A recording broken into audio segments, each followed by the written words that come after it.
a gente começar o nosso workshop. Tem alguém que não está recebendo os meus e-mails com apostila? Só a primeira, ainda não acabou. Você vê que ainda não chegamos no final da primeira apostila ainda.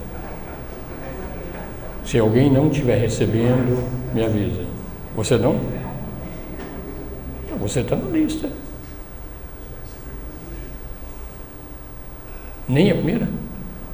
Então, só mandei a primeira aula e a primeira apostila. Foi só isso mesmo. Vê se você recebeu. Legal. Você, para variar, você faltou na primeira aula, mas eu te mandei hoje, Mário. É para pegar no pé mesmo.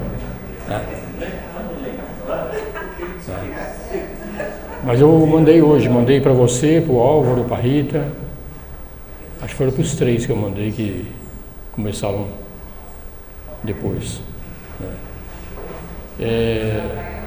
Oi?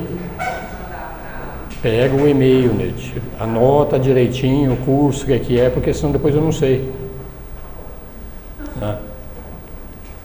Outra coisa também, algumas pessoas às vezes perguntam lá para a Neide se pode trazer alguma pessoa para conhecer a loja, para conhecer o que é o curso. Se alguém quiser trazer alguma pessoa para assistir alguma aula, para entender o que é a loja Liberdade, fiquem à vontade, tá? Podem trazer. E se gostarem, que voltem. Falando de luz no caminho, eu já disse, mas vou repetir, o objetivo desse pequeno livro é realmente abrir o coração das pessoas no sentido de se convencer realmente de que o único propósito de nossa vida aqui, neste planeta, nesse mundo, é realizar o espírito na matéria. Os grandes seres, Buda, Cristo, todos eles, Gandhi, são seres que são seres humanos normais, vivem uma vida normal, só que eles têm a consciência total de quem eles são. E nós não temos a consciência de quem nós somos. Então, Luz no Caminho é um guia para nos mostrar o que nós podemos fazer para acelerar este processo de realmente recuperarmos a nossa consciência de quem realmente somos. Então isso é chamado caminho.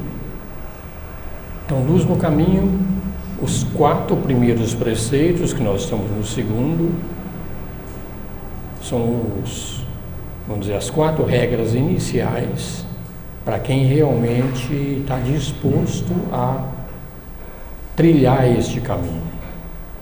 Então, se a gente não vencer esses 4 primeiros preceitos, Mabel Collins, que é a autora que foi inspirada por mestres para escrever essas regras, falou: sem nós dominarmos essas 4 regras, nós sequer chegamos no caminho. Então, as 4 primeiras são simplesmente para a gente ter o direito de entrar no caminho. E nós vimos que a primeira regra foi aquela, né? Enquanto os nossos olhos não forem incapazes de verter lágrimas, nós não podemos enxergar com os olhos do Espírito. Ou seja, para enxergar com os olhos do Espírito, veladamente está escrito, de que nós temos que estar preparados para enxergar com os olhos do Espírito o que é bom e o que é ruim. No mundo criado tem as duas coisas. Então, enquanto nós não estivermos preparados, nós não podemos realmente enxergar com os olhos do Espírito.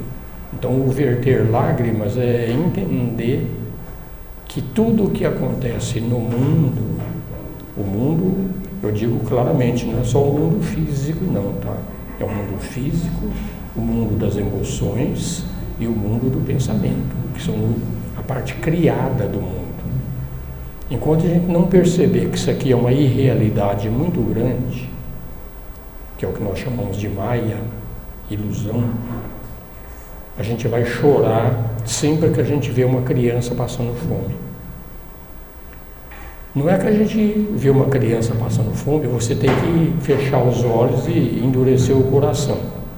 Não é isso. Nós temos que ajudar essa criança, faz parte do trabalho ajudar. Mas nós temos que ajudar com os olhos do Espírito.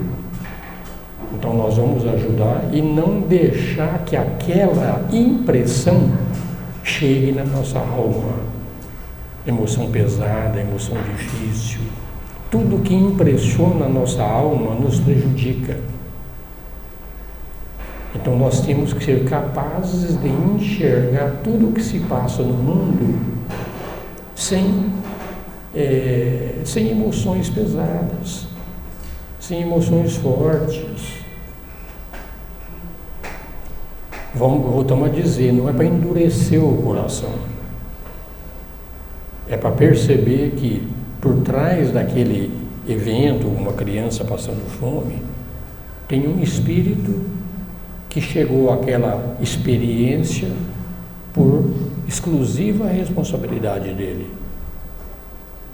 Então, o culpado daquela criança estar naquela situação não é o governo, não é o Papa, não é a sociedade, é o próprio ser, é uma opção. Existe uma grande lei, que é a lei do karma, que diz, né, o que a gente planta, a gente colhe. E não tem como fugir dessa lei. Eu já dei umas dicas aqui de como fugir dela, né? Mas normalmente, para quem tem a consciência que nós temos hoje, o que nós plantamos, nós colhemos. Isso é inevitável.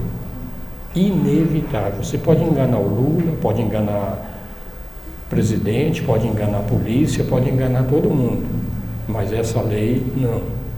Plantou, colhe. Plantou, colhe. Certo? Então, não verter lágrimas é essa percepção de que se alguém está numa dificuldade, aquela dificuldade foi causada por ele mesmo, por mais ninguém. Por mais ninguém. Então, não vamos chorar por isso. O não chorar não significa que você não vai ajudar. Ok? Boa noite. O segundo princípio que nós estamos falando fala aqui também, enquanto os nossos ouvidos não perderem a sensibilidade, nós também não podemos ouvir com o sentido da audição do Espírito. Quem não ouve críticas, às vezes justas, às vezes injustas, quase sempre a gente acha que as críticas são injustas, né? O errado é sempre o outro, não nós. Então é isso, essa é a segunda regra que nós estamos trabalhando e não chegamos ao final dela ainda. Então nós vamos falar um pouquinho mais sobre ela e chegar na terceira, depois na quarta. Aí nós vamos ver se nós estamos realmente prontos para enfrentar o guardião do portal. O guardião do portal realmente é que, para a gente chegar a Deus, primeiro tem que passar pelo demônio. O demônio é o servo mais obediente que Deus tem. Ele não tem conversa com ele. Não tem. Tu tem que vencê-lo. Esse é o guardião do portal. Então nós estamos colocando as regras para a gente finalmente chegar no portão e podermos realmente entrar definitivamente no caminho. Eu falei já, repetindo mais uma vez aqui, o objetivo de entrar no caminho, o objetivo maior, é não voltar mais aqui nesse mundo. Nunca é demais falar isso aqui para que fique bem gravado no coração de vocês. Entrou nesse mundo, tu está sujeito às regras do mundo, mesmo sendo um ser de luz. Mesmo sendo um Jesus, quando veio aqui, ele está sujeito às regras do mundo. E as regras do mundo é o princípio do mundo. é o guardião do portal, é ele que estabelece as regras, é a parte material. Então não tem como fugir realmente dessas responsabilidades. Vamos lá. Então, quando a gente obriga os ouvidos a escutar solenemente o silêncio eterno, o homem se converte que já não é homem. Então, quando a gente perde a sensibilidade, críticas não nos afetam mais, então nós estamos começando a estar aptos a entrar no caminho, e estando aptos a entrar no caminho, essas coisas não mais machucam a nossa alma. Mesmo que alguém nos critique, coisa e tal, para lá. Deixa para lá. Obter esse silêncio, deixe o coração e as emoções, deixa, tá? E as emoções e o cérebro, as suas intelectualidades. Acho que eu já tinha falado isso aqui já. Tá? Então, emoções, não tem problema. O problema da emoção é quando ela nos impressiona. Então, sempre que ela nos impressiona, positivamente ou negativamente, nós estamos realmente interferindo na nossa alma e isso fica gravado na nossa alma. Tá? Então, principalmente negativamente, não vamos deixar o mundo nos impressionar. Quem tem poder suficiente para despertar essa parte que você não conhece, então você está próximo para abrir as portas do ouro. Porta do ouro é você ter uma consciência maior do que você tem. A nossa consciência de hoje é a consciência do ego. O que nós sabemos é o que o ego aprendeu ao longo da nossa vida. Desde quando nós nascemos até hoje, a gente acumulou muito conhecimento. Isso está acumulado na nossa mente, no nosso ego. Então, quando entrar nas portas de ouro, significa que você não vai estar mais tão limitado à memória do ego. Tu vai ter acesso à memória da alma. E a alma já teve 300 vidas, 400 vidas, 200 vidas, como homem, como mulher, diversos tipos de vida. Então, a sabedoria da alma é muito maior do que a sabedoria do ego. Então, quando a gente se abre para a nossa alma, então realmente nós vamos entrar no caminho da sabedoria, vamos abrir as portas de ouro e vamos ser pessoas muito mais sábias, muito mais completas do que nós somos hoje. Tá? Então, esse é o objetivo. Então, nesse ponto da experiência, o ocultista se separa do outro e ele entra num caminho seu, caminho de feitos individuais, em vez de obedecer aos gênios que governam a Terra. O que ele quer dizer com isso aqui? Nós temos em nós, é como se nós fôssemos dois seres em um só. É aquele caso que eu já falei, tem a evolução material, a nossa é a mãe do mundo que faz a evolução, e dentro dessa evolução feita pela mãe, faz parte a nossa alma, então a nossa alma também aprendeu tudo que tem a partir dessa experiência material. Então existem inúmeras outras almas muito mais evoluídas do que nós e almas menos evoluídas que nós, e existem almas tenebrosas. Tá? Então essas almas, esse conjunto de almas, a totalidade delas é que faz aquilo que nós chamamos da grande mãe universal, que faz parte a parte boa e a parte ruim. Então hoje nós somos governados por esse lado. Mas nós temos um aspecto, consciência, que é o aspecto pai. O aspecto pai está dentro do nosso coração. Então nós temos que começar a não obedecer mais tanto a nossa mente, não obedecer mais tanto a nossa alma e a esses seres que comandam o mundo e entender definitivamente que nós não somos desse mundo, que nós somos o pai, que nós somos o Purusha, que nós somos o Atma. Então, quando nós temos essa consciência de que nós somos o Atma, então gradativamente nós vamos deixar de ser governados por esses seres que comandam o processo de evolução do mundo. Nós podemos continuar sendo governados por ele na velocidade do mundo, sem problema.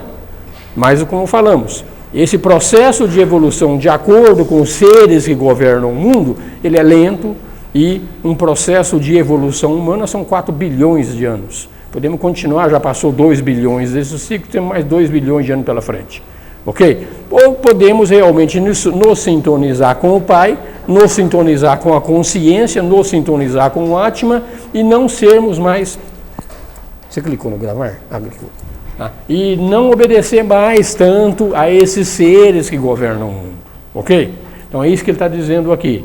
Então, é a única experiência do grande esforço do homem, se converter numa parte intrínseca do poder divino. Então, esses seres que já tiveram aqui, que venceram a evolução humana, eles não são mais dominados pela matéria. Quem domina é a consciência, quem domina é espírito. Usam a matéria, porque consciência sem força não funciona. Força sem consciência também não funciona. Então nós mantemos a força da matéria, mas temos a consciência por trás de nós e passamos a reger nossa vida, poder divino. Então aquela parte intrínseca do poder intelectual da grande natureza que pertence. Então nós vamos ter, em vez dessa, nós obedecermos a nossa mente instintiva, é esse lado da natureza. A nossa mente, nós já demos aqui em outros cursos, além da nossa mente instintiva, nós temos também a nossa mente nova. A mente nova é o que nós estamos aprendendo agora, graças ao contato com o Pai, que nós vamos crescendo cada vez mais. Então nós vamos ser cada vez menos instintivos, vamos ser cada vez mais intuitivos. Então, sendo intuitivos, nós estamos usando realmente a nossa consciência, estamos usando o nosso aspecto superior. Usando a mente instintiva, como a grande maioria das pessoas usam, então nós estamos sujeitos aos instintos. E os maiores dos instintos são a sobrevivência, a preservação da espécie. Então a gente é dominado por eles. Então podemos ver que o ser humano, em relação aos animais, nos animais, o lado instintivo é muito mais forte. E no ser humano, quando o ser humano é primitivo também, esse lado instintivo é muito forte. Mas à medida que nós vamos crescendo, esse lado nosso instintivo vai perdendo força para o lado espiritual. Então é isso que é a transição que nós estamos falando aqui, onde nós temos o direito a acessar tudo isso. Quem venceu esse passo são os irmãos maiores.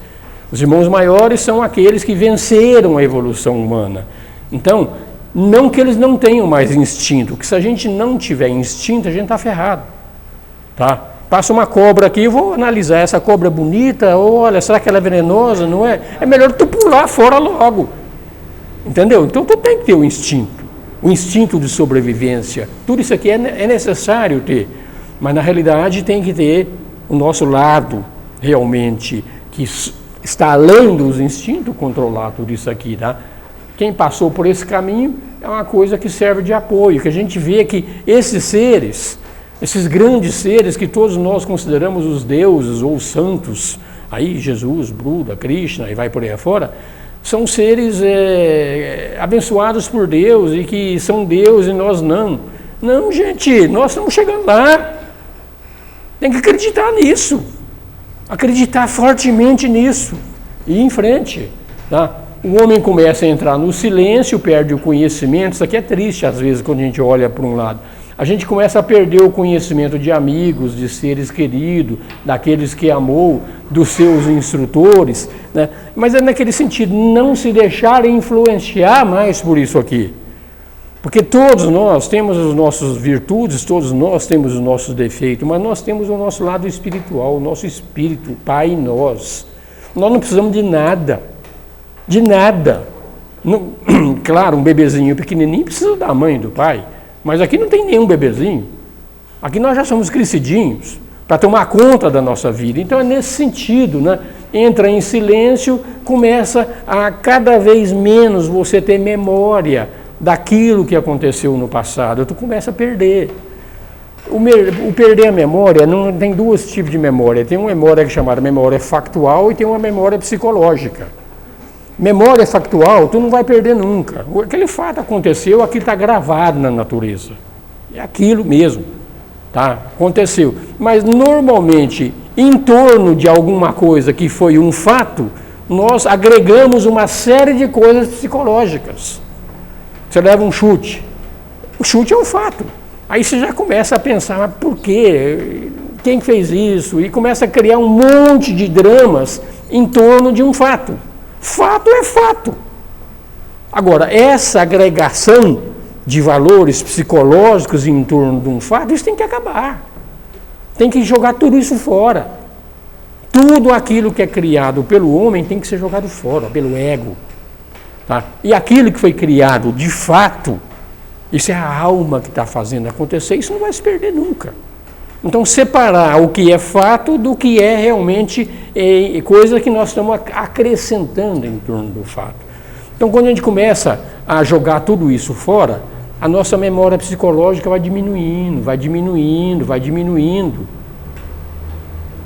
É desse jeito que a gente acaba com o ego. Tudo que o ego cria como um ser separado de Deus faz parte do processo que você mesmo tem que destruir. Porque não tem nenhum outro que pode fazer isso. É só a pessoa, a alma que criou aquele negócio, é que tem a força e a chave para queimar tudo isso. Então faz parte. Então é nesse sentido aqui que a gente começa a perder o conhecimento dos amigos, mas é esse lado psicológico e não o lado factual nessa percepção.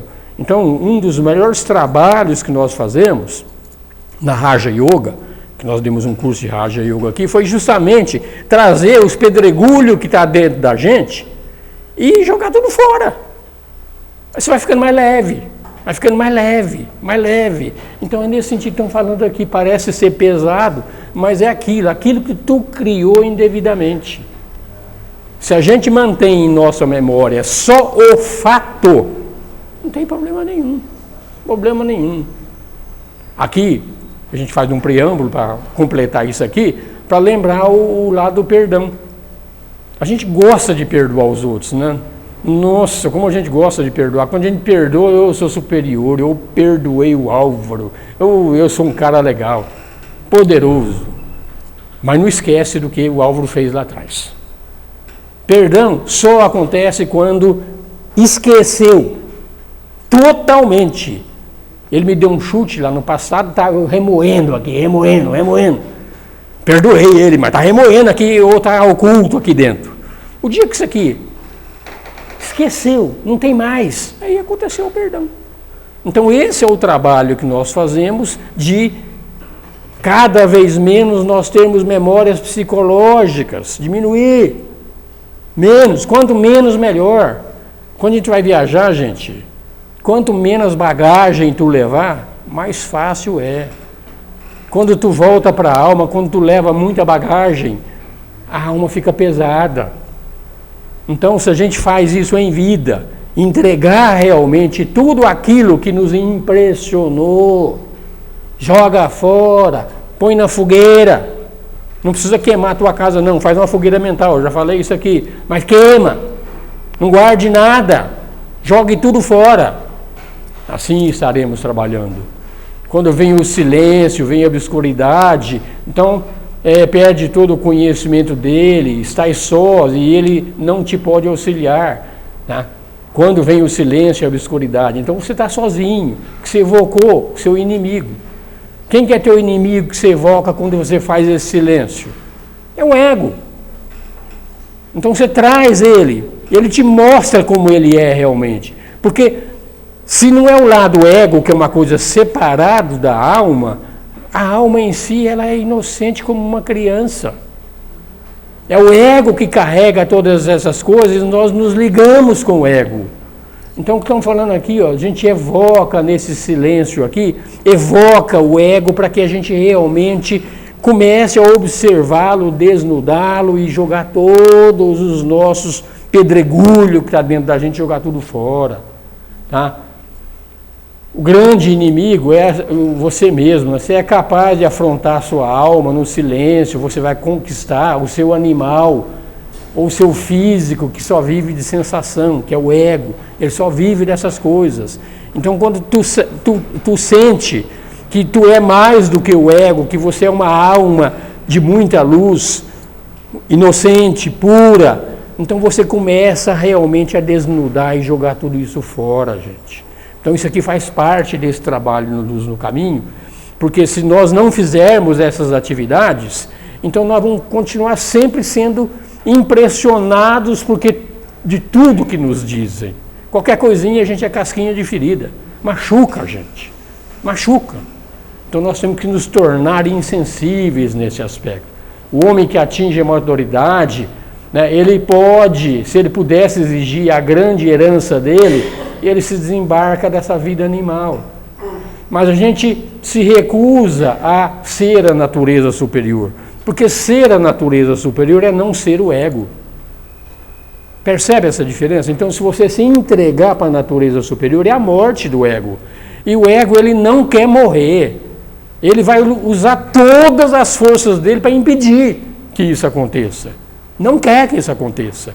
Então, tu senta para meditar, senta para realmente trazer isso aqui e dar uma limpeza nisso, ele te enche tua cabeça de pensamento para tu te desviar desse trabalho. Por isso que meditação é difícil. O ego não quer, ele não aceita, porque ele quer manter o poder, ele não quer entregar o poder para alguma coisa maior do que ele. Ele só vai fazer isso quando ele entender que esse é uma coisa superior a ele, é uma coisa divina, amorosa e bela. Por isso que Jesus falava: vinde a mim, que o meu jugo é leve. O jugo do ego, o poder do ego sobre nós é pesado. O poder da nossa essência superior é leve, é amorosa. Tá? Então os vencedores permanecem em segredo, no silêncio, aqueles que passaram por essa frase e enfrentaram esse silêncio, porque gera um silêncio na mente. Esse silêncio, ele dá medo, tá? Ele é como mergulhar num precipício, então dá medo. Mas aqueles que venceram isso aqui, tá? Constitui um elo entre o homem e a parte divina. Então a alma passa a ser simplesmente um elo entre nós e a nossa parte divina. Faz uma ordem de diferença do resto da humanidade, tá? No caminho do conhecimento, deu somente o segundo passo. Nós estamos na segunda regra, estamos no segundo passo ainda, tá? Vê que o pé está mais seguro, tem consciência que é uma parte do todo. Então, se a gente fez o primeiro, não verter lágrimas, o segundo, não se deixar impressionar pelo que o mundo diz, então nós já vai ser mais fácil encarar a terceira e a quarta regra. Então é assim. A gente vai uma coisa depois da outra e vamos enfrentando uma depois da outra. Aprendeu a primeira lição quando dominou a fome do coração, recusou a viver no amor dos outros, acha-se capaz de inspirar amor. Porque todos nós, isso aqui é natural, a gente quer sentir-se amado, quer que alguém nos ame e quer amar alguém, porque se você se sente amado por alguém, você é alguém especial. É isso que nós fazemos, esse é o lado nosso instintivo, tá? Quando ele está falando aqui, ó, Passer recusou-se a viver do amor dos outros, é que a gente começa a compreender que o amor dos outros, por maior que ele seja, ele é efêmero, ele vai acabar. Amor de mãe, amor de esposa, amor de filho, tudo vai acabar muito rapidamente para a visão da alma. Para a nossa visão, pode demorar 50, 60 anos, alguém viver casado, 60, 70, 75 anos e viver bem. Mas o que é 75 anos na visão da alma? É nada. Tá? Então todo esse amor que a gente acha que realmente é a razão de ser, ele é efêmero. Ele dura pouco na visão da alma. Claro que existem almas que caminham juntos, tem 2, 3 encarnações juntas e vai por aí fora, né? Ou até mais. Tá? Mas é isso aqui. Então nós temos que achar realmente que o amor final, o amor único, o amor que existe no fundo, é o amor de Deus que está em nosso coração por nós e nós por eles. Esse é eterno. O único ser que vai te aguentar durante toda a tua vida, ou todas as tuas vidas, é a tua alma, é o teu espírito. Todos os outros seres que te acompanham vão mudar. Vão mudar, quer você queira, quer não. O karma faz isso, o dharma faz isso, você faz isso. Porque no fundo, todos os seres são manifestação de uma única alma, de um único ser, dessa mãe universal.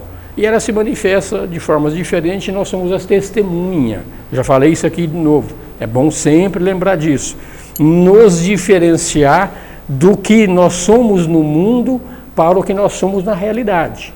Na realidade, nós somos a consciência que testemunha o que está acontecendo no mundo. Quando essa testemunha é impressionada por aquilo que acontece no mundo, aí está ruim. Ela está ali simplesmente para testemunhar. Gente, isso aqui é doloroso pensar nisso aqui, tá? Mas Um dia a gente vai ter que entender, tá? Não tem nada que você pode fazer para mudar o mundo. O mundo vai continuar do mesmo jeito. Do mesmo jeito. Tá? Ah, mas teve grandes seres que ajudaram o mundo a ser melhor. Vamos pegar um exemplo de um grande ser aí. Pega qualquer um. Vamos pegar o Cristo. Ele viveu 33 anos lá e depois morreu. Deixou o exemplo dele. Ficou o exemplo dele. Mas ele não está mais aí. Quero falar nesse sentido, é justamente isso. Todos os seres que impressionam o mundo de uma forma ou de outra é porque eles foram instrumentos da grande verdade e deixaram uma mensagem. Mas nenhum ser faz falta. O Cristo não veio, veio o Apolono de Tiana, veio série de outros seres aqui que continuaram o trabalho. Então não é a manifestação que realmente faz o mundo crescer. O que faz o mundo crescer é Deus. Então todos nós somos substituíveis. Nenhum de nós, mesmo os grandes, os maiores, vamos pegar aí os presidentes dos Estados Unidos, nada.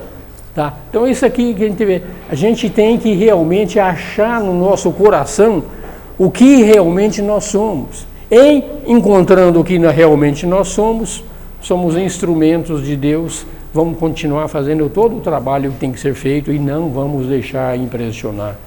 Ao abandonar essa vida, vem uma nova forma, um novo significado. Quando o homem se torna um discípulo, ele vê que a vida é cheia de paradoxos. O discípulo é aquele ser que começa a enxergar ele como pessoa e ele como consciência. Paradoxo é uma mesma situação enxergada sob dois prismas diferentes. Então você pode enxergar um prisma com a personalidade de uma forma e a tua alma enxergar de uma forma diferente. Isso é um paradoxo. É a mesma situação enxergada por situações diferentes, tá? Então nós vamos ver que quando nós entrarmos aqui nas regras do Luz no Caminho, depois dessas 4 primeiras, é só paradoxo. Paradoxo no seguinte sentido: começa a primeira regra da Luz no Caminho, mata a ambição.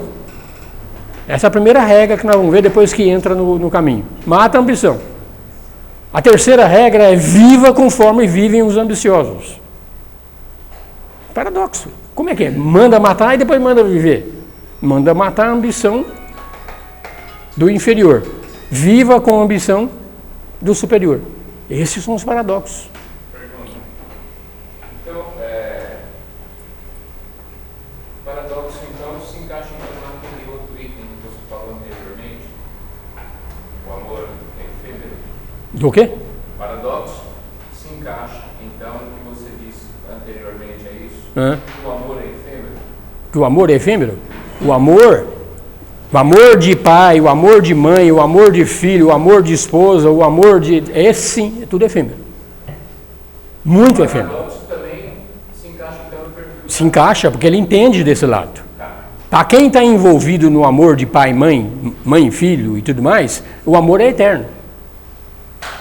Sob o ponto de vista superior, ele é efêmero. Porque aquela forma vai desaparecer. Você não vai mais amar aquela forma, você vai amar a alma dele. Então muda. Então é um paradoxo também. Tudo é paradoxo nesse sentido. Tá?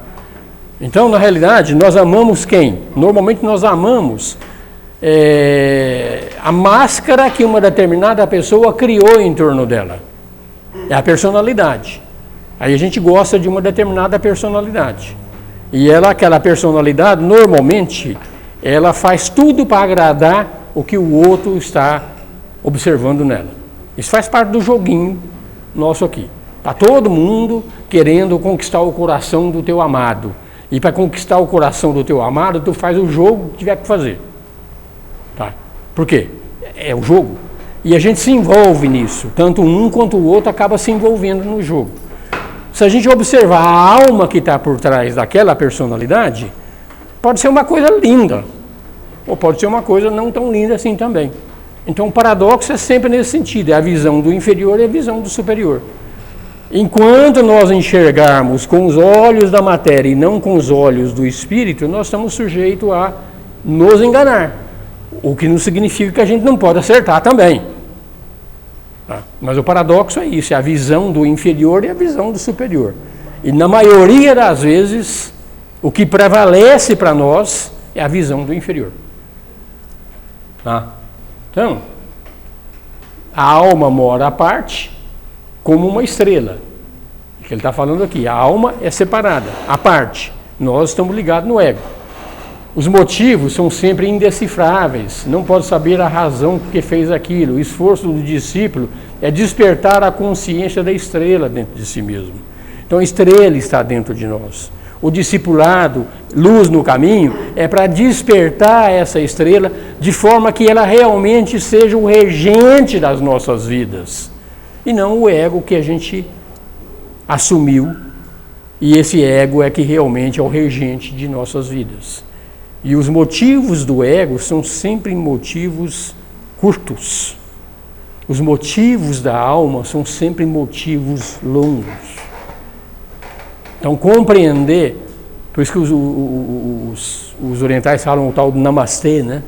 Compreender que você gosta é da alma do ser e não daquela aparência do ser. E o verdadeiro ser é o ser que está em nosso coração. A tua metade da laranja é o teu Atma. É a única metade da laranja que existe. Todos os outros relacionamentos vão passar.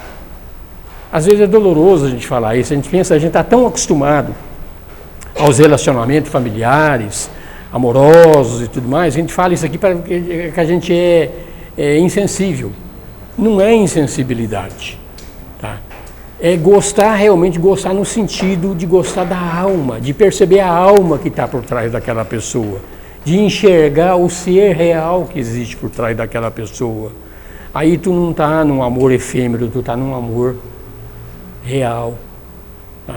Tanto o outro, que você vai perceber que a alma que está no outro e a alma que está em você, quando chega num determinado padrão, é uma única alma.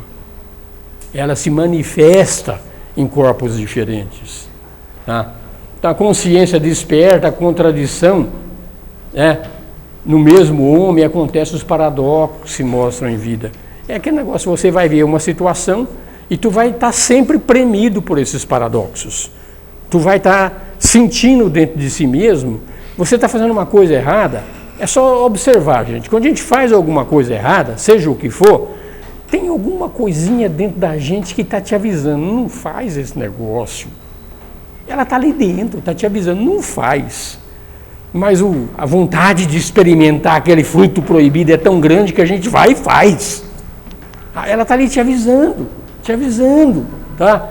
Então é a contradição, isso aqui são os paradoxos que nós temos, nós enfrentamos diariamente essa pressão do mundo.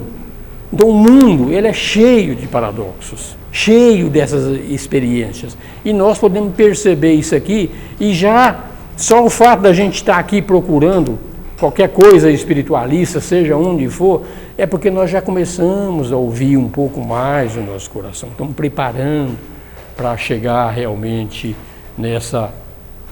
nesse caminho que nós vamos chegar. Então a pressão sobre a parte divina do homem reage sobre a parte animal. A vida cotidiana do homem mais determinada, é mais viva, mais real, mais responsável. O mais responsável não é simplesmente chegar e paparicar o outro, não. O mais responsável, às vezes, é chegar e dar uns tapas na bunda. Às vezes é. Às vezes é necessário. Tá? Então, o ocultista que voltou para dentro da sua fortaleza, encontrou a força, reconheceu as exigências que impõem a ele obtém a força por direito, tá? É uma parte do todo. Então, quando nós temos a consciência de que nós somos, eu sempre estou falando aqui, para ficar claro de novo, existe a evolução material, que é a mãe, existe a evolução da consciência, que é o pai. O pai é a consciência, a mãe é a força. Então, como força, nós somos parte da mãe. Então, esse manancial de força da mãe é inesgotável. Inesgotável. Quem realmente se encontra desse jeito, com o que ele é realmente, faz os milagres aí que Jesus fez, que o Buda fez, que os grandes seres fizeram. Eles têm uma força tremenda. E ao mesmo tempo eles têm uma consciência do Pai muito forte. Muito forte. Então isso é direito de todos nós, gente. A gente olha os seres que fizeram isso aqui e endeusa ele, coloca ele lá num pedestal e eu sou uma titiquinha, eu não vou chegar nunca num negócio desse. Se você pensar desse jeito, não vai ser mesmo. Não vai. Isso aqui é outra grande lei que a gente tem que obedecer sempre. Nós somos aquilo que nós pensamos. Então, se eu acho que eu sou fraquinho, então eu sou fraco. Então, gente, vamos sonhar alto mesmo. Eu sou a grande mãe, eu sou o pai. Quando a gente tem isso aqui, a tua vontade, a tua força de vontade para seguir nesse caminho, ela vai aumentando, e tu resolve seguir. Mas se a gente não acredita que a gente tem esse poder dentro da gente, a gente até vem, faz um curso, coisa e tal, mas na hora de começar a fazer as práticas, que eu estou dizendo aqui sempre para vocês, que espiritualidade sem prática não serve para nada, na hora de fazer a prática a gente desiste. Então tem que acreditar no nosso poder, acreditar que nós temos o poder da grande mãe e que nós temos a consciência do Pai. E isso vai se manifestar cada vez mais. Para isso nós temos que receber um negocinho que é chamado de graça. Sem a graça nós não vamos receber. Mas para obter a graça não é Deus que te dá, é você que tem que invocar ela. Invocar com força. Eu quero ter a força para ganhar na loteria. Não vai dar certo. E eu quero ter a força para compreender e percorrer o caminho de volta para o Pai. Isso é válido. E é a partir daí que os seres recebem essa graça. Então é um caminho duplo de nós para com Deus, mas é nós que temos que invocar e chamar. Enquanto a gente não estiver inebriado de amor por Deus, inebriado de amor realmente, o nosso apelo não vai ser ouvido. Nós temos que gritar muito alto. Na mente. Não é gritar aqui para vocês, não, é aqui dentro. Gritar com muita força. Isso faz parte do exercício, tá? Gente, o exercício que eu falo aqui, que sem exercício, sem prática, espiritualismo, não leva a nada, é individual. Eu posso dar alguns exemplos do que eu faço, mas é válido para mim. Para vocês, quem vai orientar para vocês qual que é a prática que vocês têm que fazer, ela vai vir de dentro. A gente começa seguindo as práticas que os livros sagrados nos indicam. Eu já te disse uma bela prática aqui, é quem sou eu. Quem sou eu? Vem um pensamento. Quem está pensando? O pensamento vai embora. Quem sou eu? Vem outro pensamento, manda o pensamento embora. Volta de novo. Quem sou eu? Essa prática, ela tem um poder muito grande de paralisar a mente. Porque a mente não sabe responder quem você é. Ela não sabe responder. Como ela não sabe, ela vai te perturbando cada vez menos. E nessa perturbação cada vez menor, é que o espírito começa a purificar a mente. É que isso aqui é muito lento. Como a gente começa a fazer essa prática, depois de uma semana você não vai ver mudança nenhuma, tu desiste. É aí que estão falando, nós precisamos invocar a força e a vontade para encarar tudo isso aí. Tá? Então, o ser que se acha livre da vibração da vida pode permanecer inquebrantável, pode chover canivete que não tem problema, o mundo externo grita que volte para ele, quando ele já não deseja receber nada do mundo, se lhe pede que dê com abundância. O mundo, ele não espera nada do mundo, mas o mundo está pedindo que você dê muito a ele. Porque isso aqui é verdade, muito será pedido a quem muito tiver recebido. Então, quando a gente começa a aprender essas coisas, o mundo quer mais coisa de você.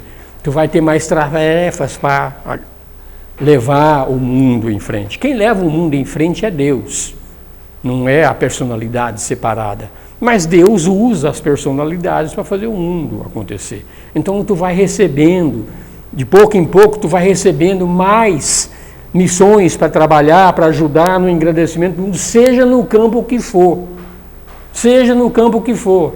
Outro aspecto também é não recusem trabalho.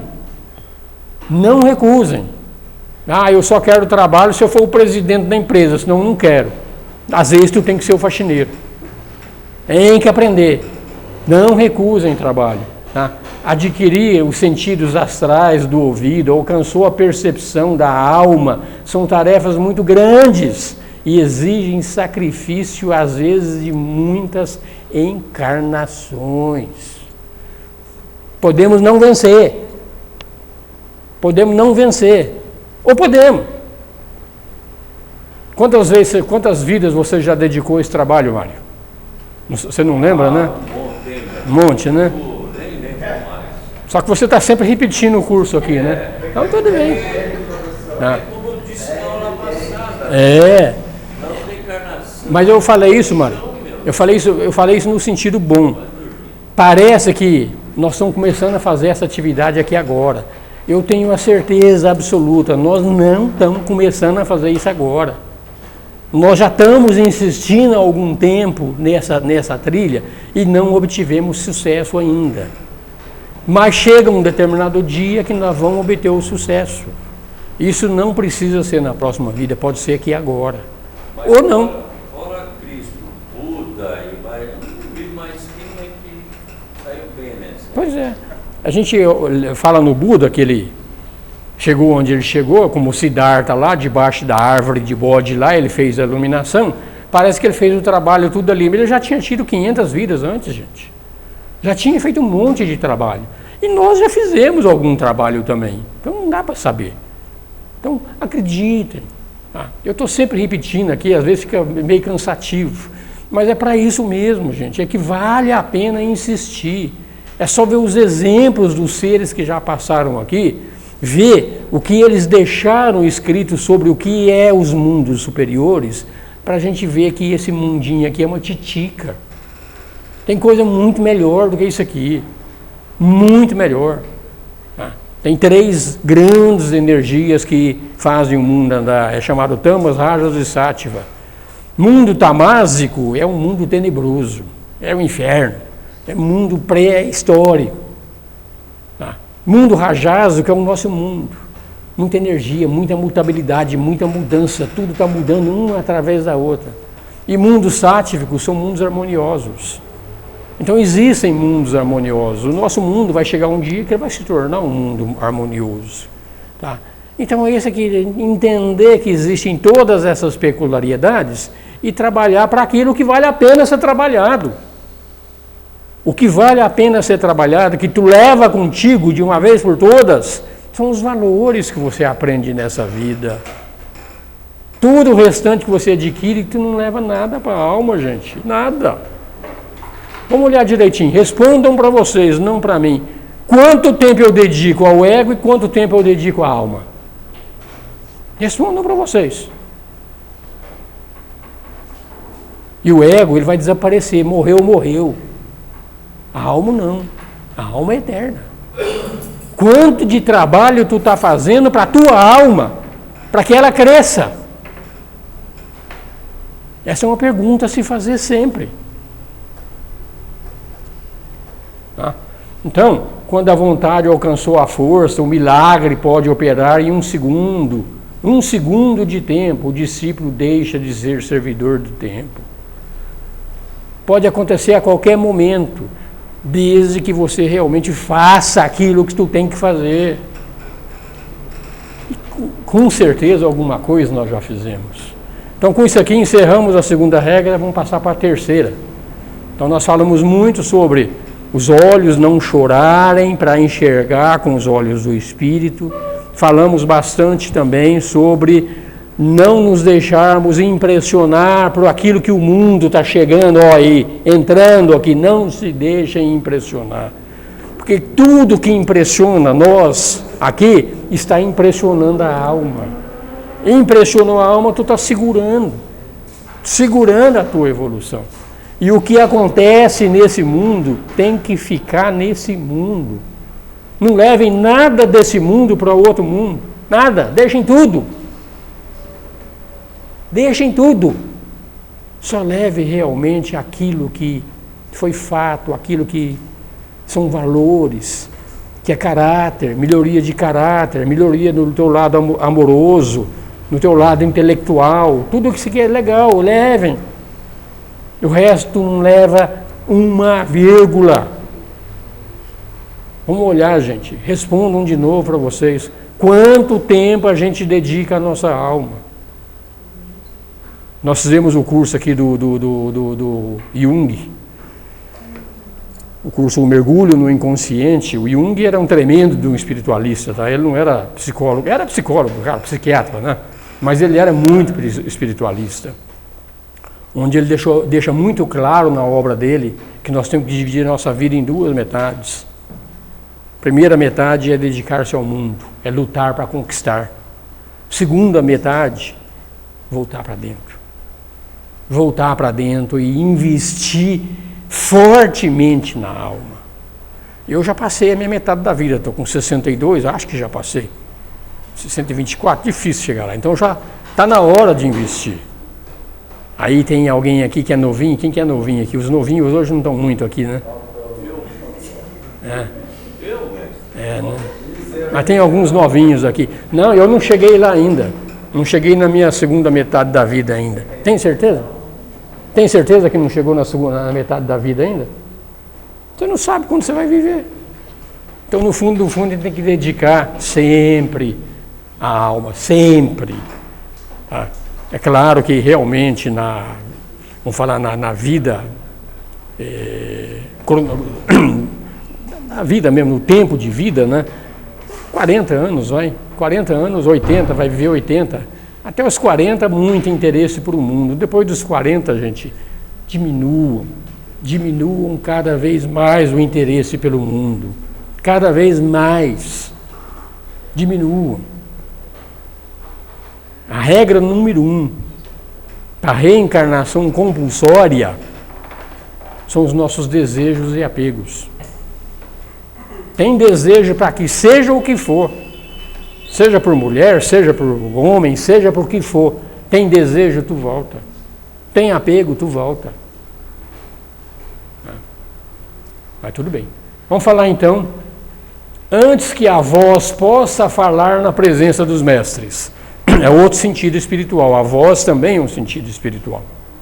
Ela pode ser e pode não ser. Tá?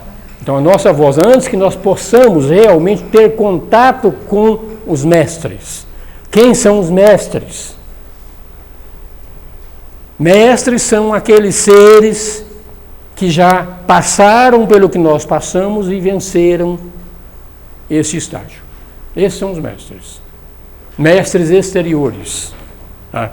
A gente pode falar no mestre Jesus, no mestre Buda, no mestre Kutumi, no mestre Moria, pode falar no mestre Saint Germain, diversos mestres aí, podemos falar os nomes de todos eles aqui.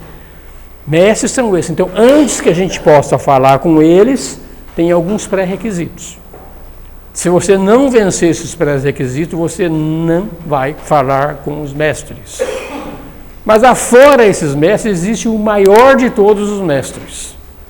O maior de todos os mestres é o Atma que está no nosso coração. E esse é o maior dos mestres. Tá? Quer ser devocional? O melhor jeito de você ser devocional não é nenhum mestre exterior, nem é um santo exterior. É ser devocional ao mestre que existe dentro de você. Vamos ver o que ele fala. As duas primeiras regras é o esforço para você arrancar alguma coisa fora. Então, os hábitos, né? Você não pode chorar pelo mundo. O ouvir, tu tem que não deixar se impressionar. Então, tu tem que acabar com o ego, diminuir o ego cada vez mais. Tá? Porém, é se esperar que o discípulo lute com a serpente do eu inferior. A serpente é um símbolo esotérico e a serpente é o símbolo realmente da matéria. Então é o símbolo do nosso eu inferior, o eu que está dentro de nós. Seria Kundalini? Seria também a Kundalini? Mais ou menos. Mais ou menos. O Kundalini é uma energia que é chamada também uma serpente que fica enrodilhada aqui. Isso é energia. O eu, esse que ele está falando aqui, ó, lute com o eu inferior, é a nossa alma animal. É nesse sentido que ele está falando. Então nós temos que pegar a nossa alma animal, os nossos instintos, e tu tem que vencer os teus instintos, tu tem que controlar os teus instintos, não os teus instintos te controlar. Tá? Então, isso tem que ser sem auxílio de outros, reprimir paixões, emoções humanas com a força da vontade. Força da vontade é o princípio do Pai. Então, tendo este princípio em ti, tu começa a vencer a tua natureza inferior. A natureza inferior é os dois os dois instintos mais fortes que nós temos é o da sobrevivência e o da perpetuação da espécie. Então tem um quê de Kundalini também? Tem, claro que tem. Kundalini é uma energia. É uma energia que está envolvida nesse processo. Tá? Então nós temos que não deixar que este lado instintivo seja o nosso mestre, que é a alma animal. Nós temos que controlar. Tá? Então só se pode pedir o auxílio de um mestre depois dessa fase. Venceu a primeira regra, a segunda regra. Aí já pode começar a ter a possibilidade de pedir o auxílio de um mestre.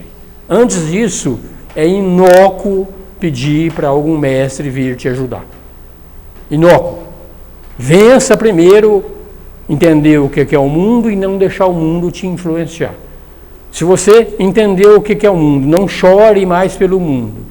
Não deixa o mundo te impressionar mais. Venceu esses dois caminhos, aí sim já podemos pensar em ter um contato com o mestre. Durante o desenvolvimento, o discípulo vai encontrar harmonia, conhecimento puro, verdade pura, em diferentes graus. Cada vez mais. Porque nós vencemos os dois primeiros degraus. Tá? Ele se encontra com seus iguais.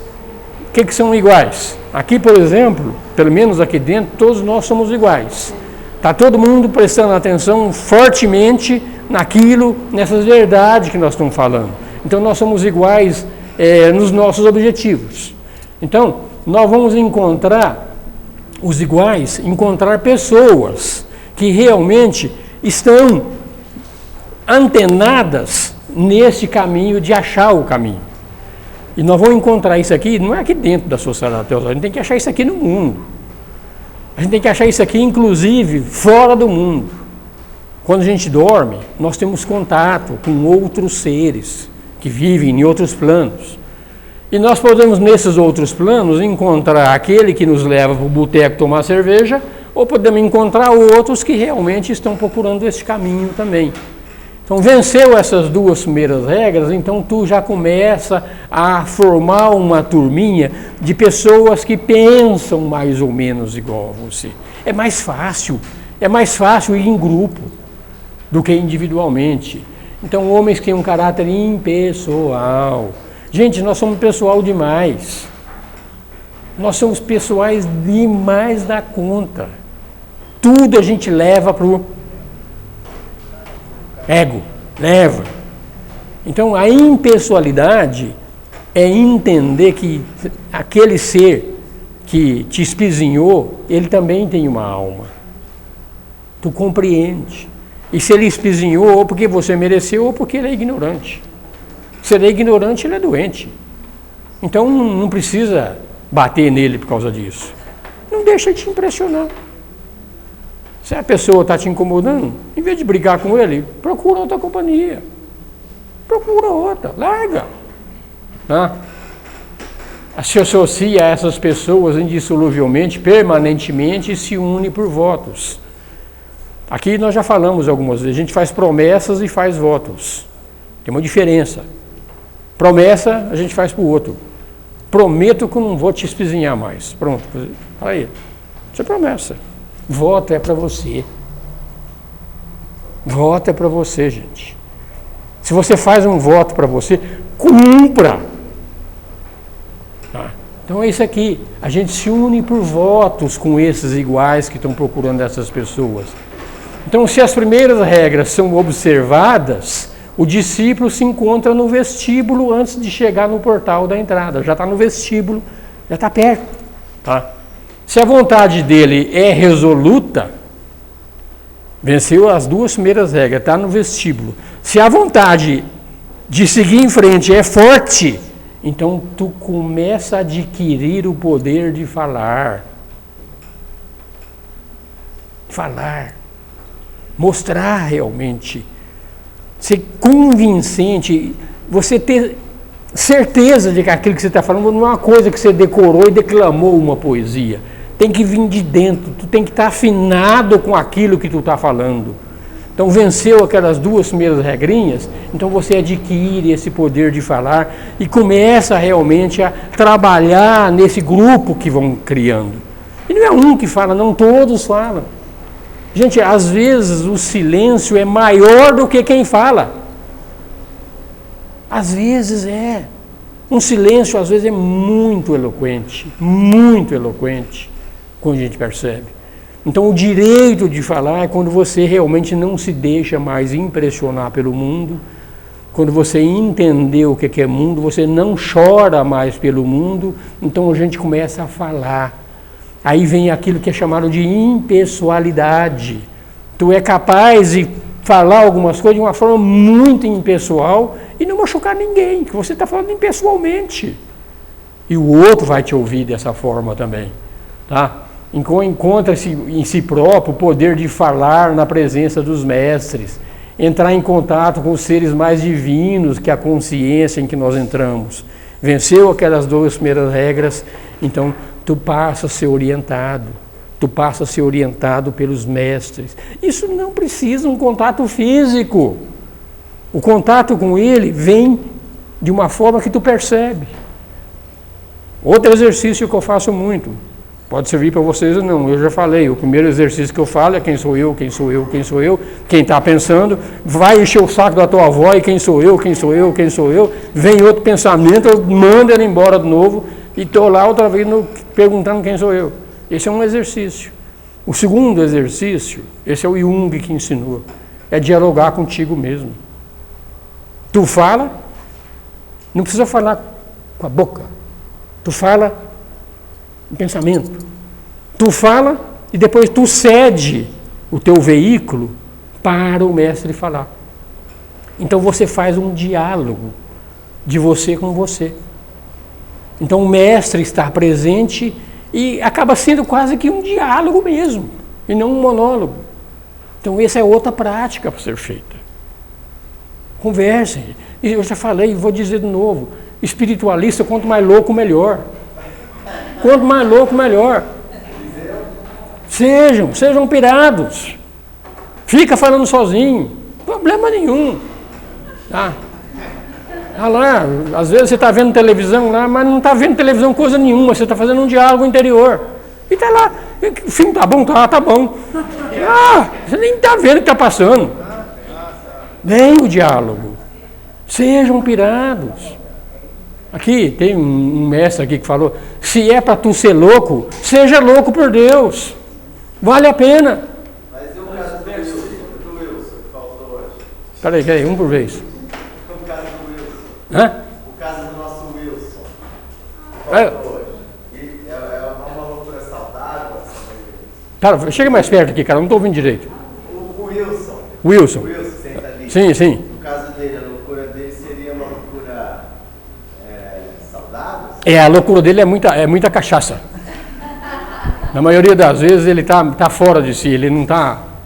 Mas acho que ele é muita teoria comunista. Não, mas é diferente. É aquele aspecto, é o cara que... Ele é uma pessoa excelente. Ele quer mudar o mundo. Ele quer mudar o mundo não está bom. Verdade.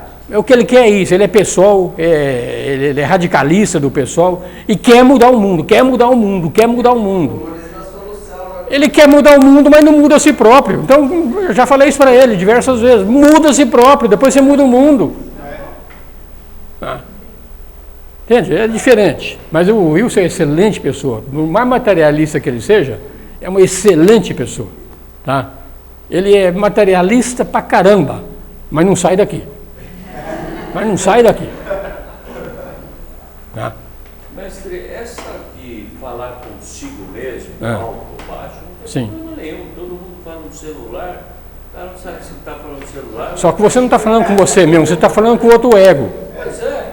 É. Mas aí você vê o cara blá, fora. Será que ele está falando sozinho ou ele está falando no celular?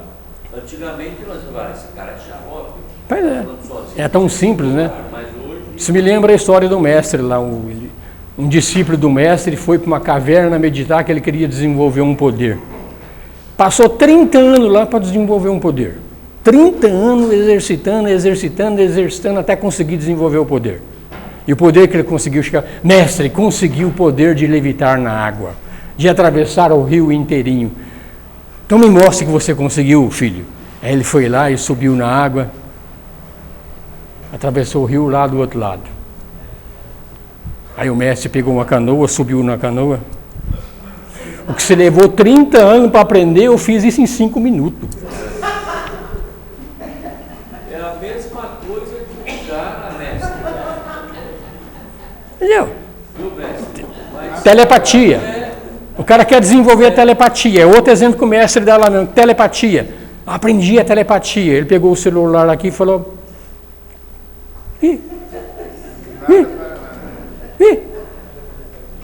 Entendeu? Então é isso aqui. O que as pessoas querem, os discípulos querem, no caso do cara andar sobre a água ou da telepatia, que é o quê? Que é poder. Quanto mais poder tu tem, mais longe você está de Deus. Porque o poder, ele corrompe. Tu quer aplausos pelo teu poder, sei andar sobre as águas. É isso que você quer. E vou dizer mais, mestre. O velhinho de 85 anos, ele desenvolveu uma pílula para ficar jovem. Ele tomou a pílula, porque ele quis fazer um teste com ele mesmo, ele pegou e ficou com 60 anos, cara. Pô, legal, né? Aí não aguentou, fez outra pílula, ficou com 30 anos. Falou, legal, jovem, beleza. Não aguentou, fez uma outra pílula e ficou com 1 ano e meio. Nossa. Aí o cara perguntou, e aí? Aí ele morreu de sarampo. Você sabe quem que...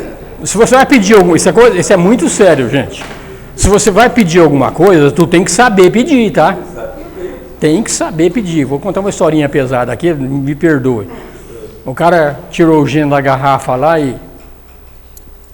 Acho que eu já contei, não sei se eu já contei, deu tanto curso que eu acabo me confundindo. Tá? Falou, eu quero ter o órgão sexual encostando no chão. Aí o médium cortou as pernas do cara. Encostou no chão, não soube pedir. Quer outra historinha desse tipo aí, de não saber pedir? 2 pessoas e o chefe, dois funcionários, e o chefe estavam andando, encontraram a lâmpada do Aladim. Esfregou a lâmpada, lá saiu um gênio. Como são 3 pedidos, eu dou um pedido para cada um. O primeiro funcionário era o Mário. Eu. O que você quer? Eu quero viver nas Bahamas com todas as tequilas que existem no mundo, nunca vai me faltar tequila. Pumba! Satisfez o desejo do cara. Aí veio o seguinte, eu quero viver num mundo muito legal, junto com muitas mulheres bonitas e que nunca me faltem mulheres. Aí, pumba, acertou o pedido dele lá também. O terceiro que foi fazer o pedido, deixou fazer o pedido, foi o chefe. Eu quero aqueles 2 sem vergonha voltar para trabalhar comigo aqui agora. Tem que saber fazer o pedido. Não sabe fazer o pedido, você faz errado. É o cara, a mesma coisa. A fada chegou e ela apareceu e a mulher falou assim, eu queria, já com certa idade, eu quero passear, né? À vontade, agora com 60 anos, nos melhores lugares. Aí virou pro marido e você. Porra, cara, o fada, eu queria, sabe, que olhou para a mulher e falou, eu queria ter uma mulher com 30 anos mais nova do que eu. A fada botou ele com 90. Assim. Resolvido. Não soube pedir. É a mesma coisa. A fada é a mesma. É a mesma coisa. Então, gente, vamos voltar a falar sério agora. Vamos voltar a falar sério. Mas voltando a falar sério, aprender a pedir é uma arte, tá, gente? Aprender a pedir é uma arte. Tá? Então, tenham cuidado com seus pedidos. Tenham muito cuidado com os pedidos. Mas estou falando sério agora. Isso aqui a gente estava brincando, agora falando sério. Tá? Então, aquilo que tu pede, se você pedir com força, tu obtém. Pode ser que nem venha nessa vida, mas tu obtém. Porque esse é um poder que nós temos. Tá? O poder do pensamento é muito forte. Então, vamos pedir realmente com consciência. Mas não pedir com a vontade do ego, pedir com a vontade da alma. Então, se você pede com a vontade da alma, voltar para Deus, crescer espiritualmente e tudo mais, legal. Qualquer outra coisa que você peça, tu está correndo o risco de pedir porcaria. Está correndo o risco. Piadinha, mestre, é um fato real. É. Se você não souber pedir, você toma. Aí ele vem. Aqui ele está falando, ó, se você pede para ser um neófito é um discípulo, né, que está entrando no caminho. Torne-se primeiro um servidor. Se você quer entrar no caminho, torne-se um servidor. Trabalhe para o coletivo, trabalhe pessoalmente. Os mestres que nós queremos falar na presença deles são servidores. Então, se você quer chegar nos mestres, então seja um servidor. Seja um servidor. Tá? Parte do serviço é dar alguma coisa deste conhecimento àqueles que ainda não os têm. Esse faz parte do trabalho que tu pode fazer. Todo mundo pode fazer. Todo mundo pode fazer, gente. Ninguém sabe mais do que o outro. Você sabe em um determinado aspecto. Tá? Eu posso dizer que eu sei mais do que você sobre luz no caminho. Também puder, eu estudei pra caramba isso aqui. Então não tem nada demais saber mais disso aí. Tá? Mas cada um sabe alguma coisa mais do que o outro. Então dê. Sempre dê. E o dar sempre tem alguns modos de dar que tem muito mais valor do que o outro. É a história. Em vez de você dar comida para um cara, dê uma vara de pescar para ele. Esse dar uma vara de pescar é mais do que dar o peixe. Mas mais do que dar uma vara de pescar é ensinar ele a pescar. Então o teu dar é maior do que os outros dar. Então tu vai perceber isso aqui, que tem diversas formas de dar, que nós podemos todos fazer isso aqui a qualquer momento na vida. A todo instante nós podemos dar. Dar, seja simples. Tem pessoa que está precisando de um ouvido amigo, de um ombro amigo. Só ouvir. Aí tu senta, escuta aquele cara fala, você não fala absolutamente nada. Só ouve. Aí aquele cara, puxa, você é um grande papo. Tu deu atenção. Atenção, simplesmente deu atenção. Só isso. Então tem que fazer isso. Peça e vai ser dado. Mas o discípulo não pode pedir enquanto não poder ajudar os outros. Então tu só pode pedir quando tu aprendeu a dar. Então, se você vai pedir para o mestre, mas você não aprendeu a dar, o mestre nem vai chegar perto de você. Nem vai chegar perto. Se ajudar e trabalhar, tem um direito efetivo. Tu ajuda, tu trabalha. Então, tu tem um direito efetivo, né? Não é o direito pessoal de pagamento, é o direito de uma natureza semelhante. Se você dá, os mestres dão. Então, vocês são de natureza semelhante, e natureza semelhante se atrai. Naturezas antagônicas se repelem. Os mestres dão. Se você só é egoísta, quer receber, então a tua energia é antagônica à energia dos mestres e não vai chegar nunca. Tá? Então os divinos dão. E eles querem que você dê também, antes que tu possa falar na presença deles. É isso que está falando. Essa lei aparece quando o discípulo começa a falar. Aparece quando começa a falar. Linguagem é um dom. E esse dom só vem com o discípulo de poder e de conhecimento. Tá? Discípulo que não tem realmente essa tem muita gente que fala, mas não vivencia aquilo que ele está falando. Cai fora. Não vale. Procurem enxergar esse tipo de coisa, tá? O homem que se propõe a entrar na vida do discipulado, sem haver aprendido essas primeiras lições, vai sofrer por ignorância.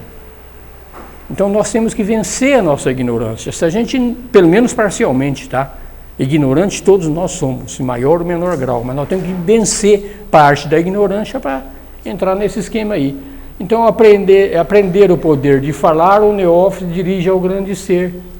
Aprendeu a falar, então você tirou um pouco da tua ignorância, tirando um pouco, você pede que ele o guie. Ao fazer isso, a voz é repelida pelo grande ser. Nenhum discípulo pode entrar no vestíbulo sem comunicar.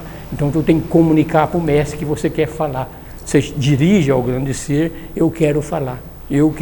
Então tu tem que comunicar. Então, se você pede que ele guie, em princípio é repelida pelo grande ser, mas nenhum discípulo entra no vestíbulo sem fazer esse pedido. Então tu tem que pedir realmente para dentro, pedir para o grande mestre que tu quer falar com ele. Então peça, mas peça com humildade. Sinta o grande ser, o mestre dentro de você. Porque o mestre, é raro pessoas que têm contato físico com mestres reais. Tem muito poucos mestres encarnados. Tem, mas são muito poucos e normalmente estão anônimos. Então tu procura o mestre dentro de ti. Tá? É dito aí nos livros que seria muito bom você ter um contato com um mestre encarnado uma vez na vida. Mas, principalmente aqui no Ocidente, isso é muito difícil. Muito difícil. Aqui os mestres aqui são tudo mestres de meia tigela. Viu? É difícil você achar algum completo aí, tá? Que é os mestres meio malandrinhos, né? Então, mas isso não impede que você entre em contato com o teu mestre interior. O Jung falava isso aqui também, que nós falamos aqui no curso, né? Do Jung. Ele tinha 2 mestres que o ensinavam, que eram aquilo que a gente chama de seres imaginários. Não existiam fisicamente. Mas eles caminhavam junto com Jung e conversavam como se fosse um ser físico. Então a gente tem que acreditar, a gente tem que ser louco, tem que ser maluco, tem que ser piradinho. Espiritualista tem que ser desse jeito. Acreditar realmente, sentir, procurar. Tá? A história de todo o passado mostra que não tem crédito, nem glória, nem recompensa quando a gente vence essa primeira tarefa. Você não vai receber, pelo fato de você vencer a primeira e a segunda regra, tu não vai receber nenhum crédito, nenhuma recompensa, não vai ser colocado em nenhum pedestal. Nenhum. Não é mais do que tua obrigação. Não é mais do que isso. Tá? Então os místicos foram desprezados, os videntes não foram acreditados, e eles chegaram nessa fase aqui. Tá? E sequer eram ouvidos. Aqueles que tiveram o poder da inteligência, deixou escritos, que parecem sem sentidos, luz no caminho. Se você pegar esse livrinho aqui e entregar na mão de uma pessoa que não está realmente, já não tem algum chamamento interior, ele vai ler esse livrinho e vai falar, vocês estão... não vai entender. Isso aqui, nós falamos nas primeiras aulas, é uma verdade, tá? Livros espirituais, todos os livros espirituais são velados. São velados. Às vezes tu capta a mensagem e às vezes tu não capta a mensagem. E quem é o vigilante que deixa você captar a mensagem ou não, é o teu Atma. Se o Atma te abre a tua percepção, tu capta tranquilamente a mensagem que está naquele livro. Se ele não abre a tua percepção, tu pode decorar que não vai captar a percepção do que tem por trás daquilo lá. Tá? Discípulo espera secretamente fama, êxito, aparecer como mestre ou como apóstolo, fracassa. Fracassa. A gente começa a fazer propaganda de que eu quero ser um mestre, eu quero ser isso, eu quero ser aquilo. É o ego. Ego quer poder. Ego não quer servir. Ego quer poder. É isso que ele quer. E às vezes ele tenta. E às vezes ele tem tanta força que ele engana os outros mesmo. A gente encontra pessoas que têm um poder, parece que é um cara realmente digno. E vai ver, é só palavras. Só palavras. Tá? Fracassam. A hipocrisia envenena a alma dele e a alma daqueles que ele fala. Hipocrisia. Tá? Discípulo que tem poder para entrar, forte para saltar barreiras, ele se esquece de si. Se esquece. O trabalho seja o trabalho que a gente abraçar, ele tem que ser impessoal. Totalmente impessoal. Na espiritualidade, isso é regra. Todo trabalho que tu fazes, tu tem que ser impessoal. E não só tem que ser impessoal, como tu não pode desejar nenhum fruto sobre o que tu vai receber. Nenhum. Nada. E não precisa. Deus é o artífice de tudo e é Deus que vai te prover também. Tudo. Então, façam. É proibido ter expectativa de alguma coisa? Não. Não é proibido.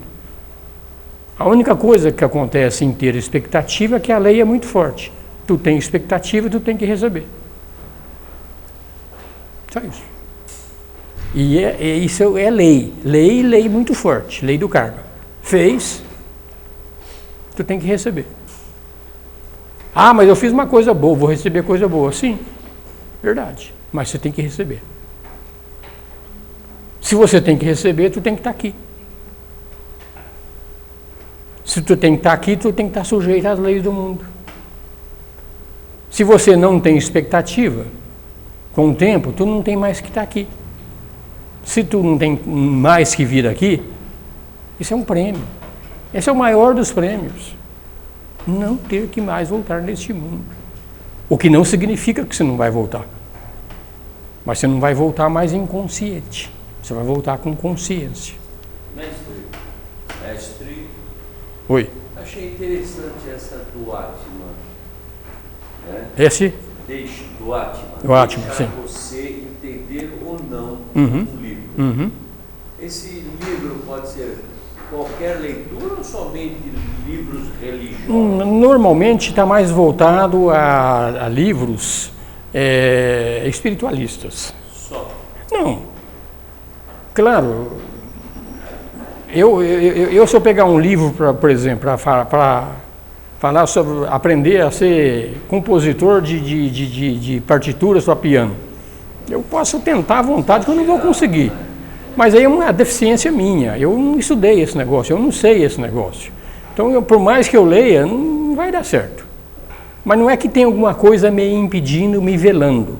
Se eu me dedicasse fortemente a isso desde criancinha, talvez eu pudesse fazer isso. Sim, mas se você gostar da matéria que você está lendo, Sim. vamos colocar assim, vamos supor que você vai querer ser pianista, Sim. né? Você gosta. Uhum. O Atman vai te deixar você entender melhor ou não? O Atman, ele não interfere em você. O Atman, ele é um espectador do que você está fazendo.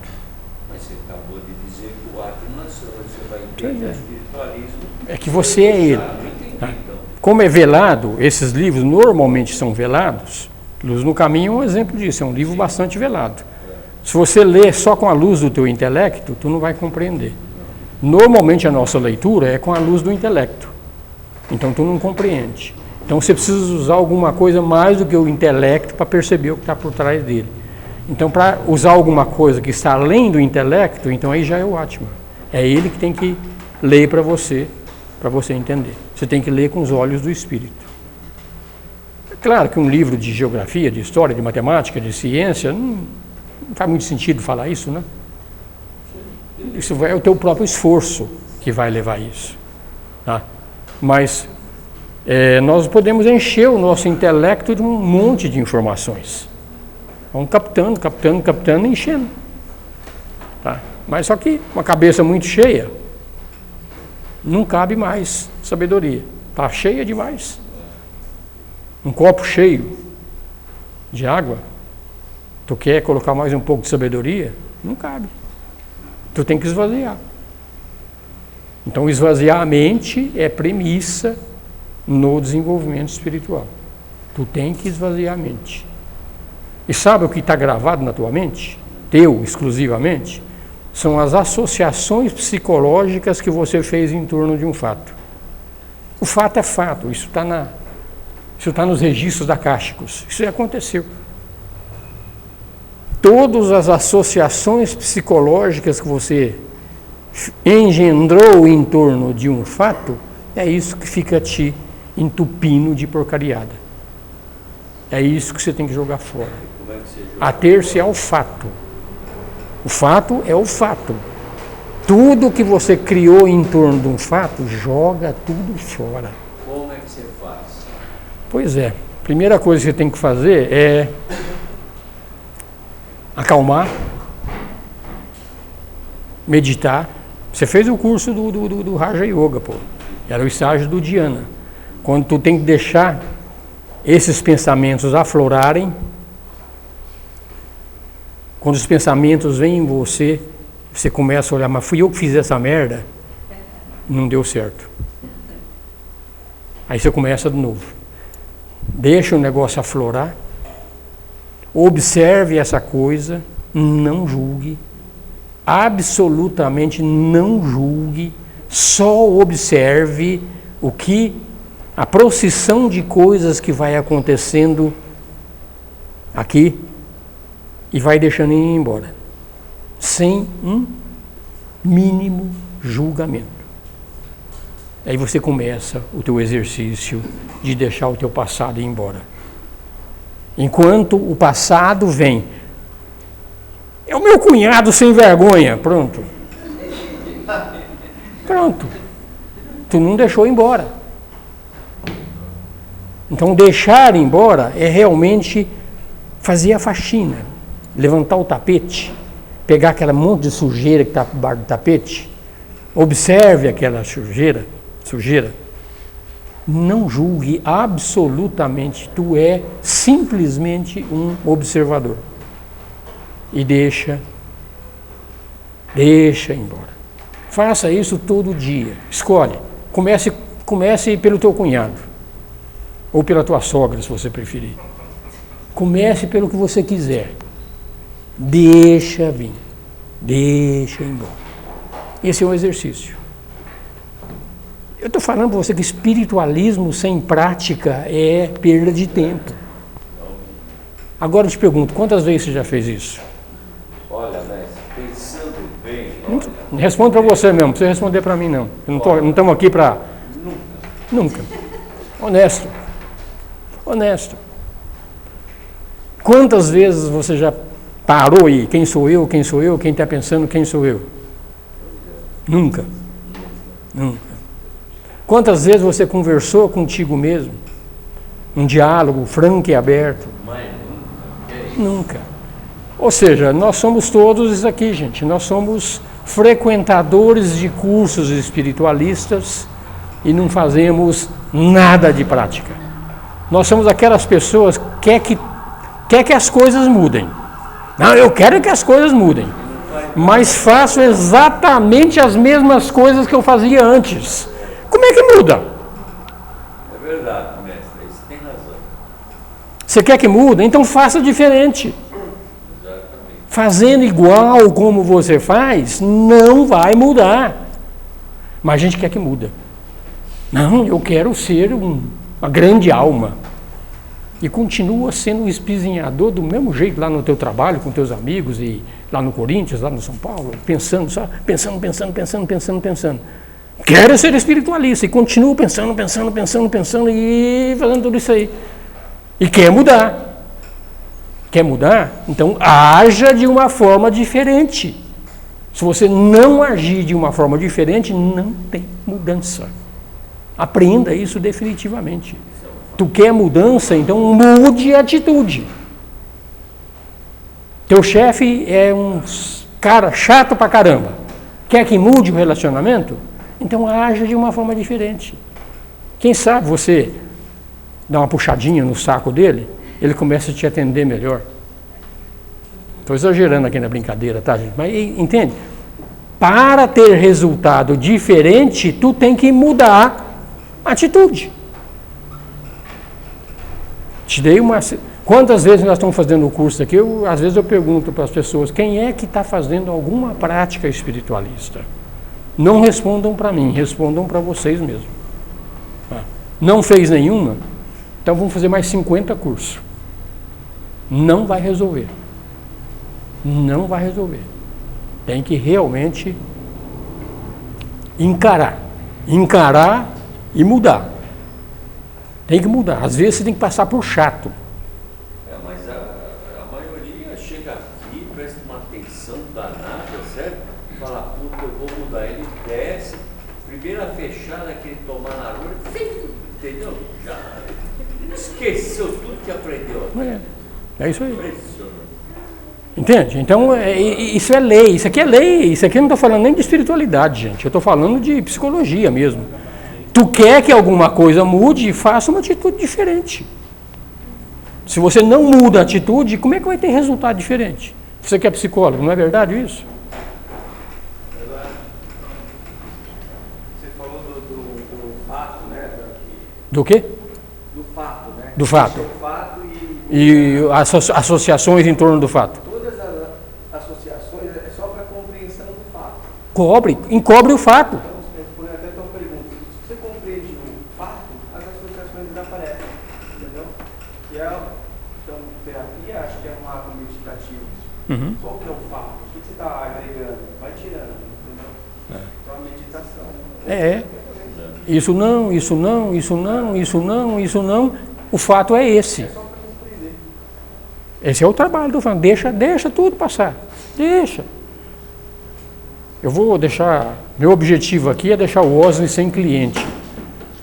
É que vocês todos sejam teus próprios analistas. Mas é difícil isso. Psicoterapia é muito mais rápido. Fez o marketing dele, ó. Entendeu? Você já foi embora, não veio mais. O outro, não sei não. Pois é. Né? Vamos lá, vamos mais um pouquinho, tá? Então, é premissa isso aqui, ó, se esquecer de si. Se esquecer de si é jogar todas essas associações psicológicas fora. O fato não tem como mudar. Fato fez. Você fez merda? Não tem jeito, fez. Tá? Fez. É fato. Assuma e tente corrigir. É a mesma coisa que o perdão. Não peça perdão. Não é? Esqueça. Resolva o problema. É. Então é isso aqui, esqueça. Esse é o caminho do discípulo. Esqueça de si. Quando você esquece de si, então quem age é o espírito.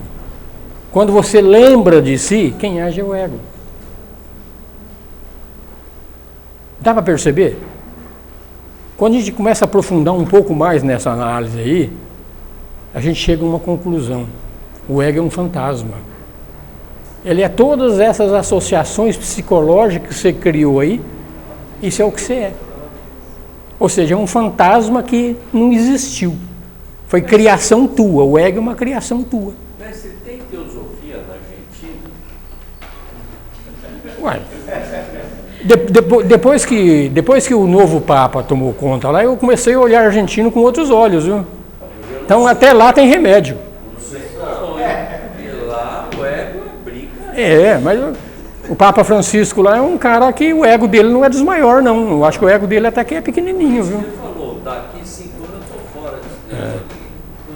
Professor, o senhor assistiu aquele filme Matrix, primeiro? Matrix, claro. Sim. Então, o senhor seria faria uma relação do ego com toda aquela Matrix que o mundo tinha que desvendar? Seria isso, né? Pois é.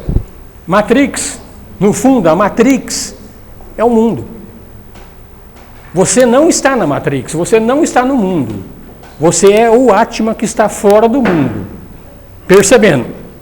O teu veículo físico que você está utilizando, e do pensamento e tudo mais, está dentro da Matrix. Mas você, o ser real, está fora da Matrix, só observando. Mas esse ser que está fora da Matrix, começa a observar, começa a gostar da Matrix. Aí enrolou. Aí rolou aqui. Aí enrolou. Aí ele está preso na Matrix. Aí para você se livrar da Matrix dá um trabalho. Todos nós aqui estamos dentro da Matrix. E não estamos. Não é assim? Achamos que estamos dentro da Matrix. Todos nós. Estou aqui nesse mundo. Nenhum de nós aqui está aqui nesse mundo. Nós somos consciência fora desse mundo. Então o que acontece na Matrix fica na Matrix, não chega nesse ser. Mas a gente se identifica com a Matrix, se perde aqui e fica preso aqui. Aí começa uma encarnação, 2 encarnações, roda de samsara, vai, hipnotizado pelo mundo. Nós todos estamos hipnotizados pelo mundo. Nós todos somos condicionados pelo mundo. A gente acredito totalmente na Dilma. Ou não acredito na Dilma de jeito nenhum. Por que a gente chega nessa conclusão? Por causa da Rede Globo, por causa da televisão, por causa do que o mundo exterior chega aqui. Aí tu opta por uma coisa, opta por outra. Ou seja, tu está sendo bombardeado constantemente por tudo o que acontece no mundo. Você é o mundo e não se torna o que você é na realidade. Esse é o que nós estamos vivendo. Nós estamos condicionados pelo mundo, condicionados para aquilo que é chamado Maya, Matrix. Estamos aqui. Isso aqui é a realidade. Falar que você é um ser que não é deste mundo, que está fora desse mundo, é tão teórico. A gente não acredita. Não, esse mundo é real, é aqui que a coisa acontece. Não é. Quando a gente faz a introspecção e começa a pedir explicação, porque se você pede explicação para o Atma com muita seriedade, tem uma lei que fala que ele é obrigado a te contar. Obrigado. Aí você começa a ver. Então, graças a essas experiências, hoje eu enxergo o mundo como sendo uma brincadeira. Embora vira e mexe a gente tem recaída. É um fato. Vira e mexe a gente tem recaída. Entra de novo no mundo. Mas já dá para perceber que quanto menos tu deixar o mundo te influenciar, mais feliz você vai ser. Se depender do mundo para te dar felicidade, tu tá ferrado. Álvaro, você está aqui com a Rita, que bonitinha, coisa e tal, daqui 20 anos você vai ver que ela não é tão bonitinha assim, mas não. Vai passar. E você também, Rita. Está aqui o Álvaro aqui, ó, todo galantão, cabelão, coisa e tal, cara bonito. Daqui 30 anos você vai olhar para ele, mas tu é feio, viu, cara? Tu é muito feio. Entendeu? E é nessas coisas que a gente põe a nossa felicidade. A gente põe a nossa felicidade na mão do outro. Tu pôs a tua felicidade na mão do outro, tu tá ferrado. Esse mundo tudo muda, e muda muito rápido. Muito rápido. Então não põe a tua felicidade na mão de ninguém. Não põe. Aprenda. Tá bom. Tá bom, legal, não tem problema nenhum aproveitar o mundo, nada. Mas não entregue a tua felicidade na mão de ninguém. Tá a fim de separar os dois não, né, mestre? Tá tudo tranquilo, né? Tá tranquilo. Mas é isso aí, tá? Então é isso aqui. Contato, esse contato elevado do mestre ou desperta, ele se torna um mestre em seu desejo de dar mais do que receber. Então tu começa realmente a ser parceiro com os mestres. Então se você dá, aquilo que eu falei, a tua energia fica parecida com a energia dos mestres que dão. Energias coerentes se juntam. Energias divergentes se repelem. Então tu tem que aprender a dar. Não olha feio para mim não, tá, Mário? Eu estou falando sério. Esse negócio de dar é problema, viu? Vai ter que aprender, cara. Não, tô fora. O mestre hoje tá meio não. Quer separar o casal, quer dar.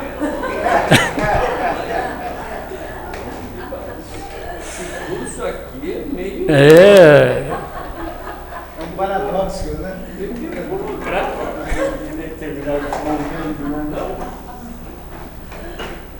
Ainda dentro dessa regra, continuando a quarta, que na realidade é uma extensão dessa terceira ainda, é antes que a voz possa falar na presença dos mestres, que era a anterior, deve ter perdido a possibilidade de ferir. Gente, palavra é construtiva e é destrutiva. Sim. Vocês se lembram daquela história daquela escola ali no Cambuci, onde destruíram aquela escola lá por intermédio da palavra? Aconteceu há uns 20 anos atrás. Mataram uma criança lá e falaram que eles eram pedófilos, sei lá, qualquer coisa. A imprensa chegou e noticiou, bombardeou, acabaram com a vida dos caras, tiveram que fechar a escola, venderam, perderam tudo. Depois descobriram que eram tudo falsidade, não era nada verdadeiro. Nada era verdadeiro. Utilização para quê? Governo? Então, palavra é isso aí, gente. Palavra é construtiva e é destrutiva. Deus criou o mundo pela palavra. A Bíblia diz isso fortemente, né? No começo era o verbo estava com Deus, o verbo era Deus. Então é através do som que foi construído o mundo. E vai ser através do som que o mundo vai ser destruído.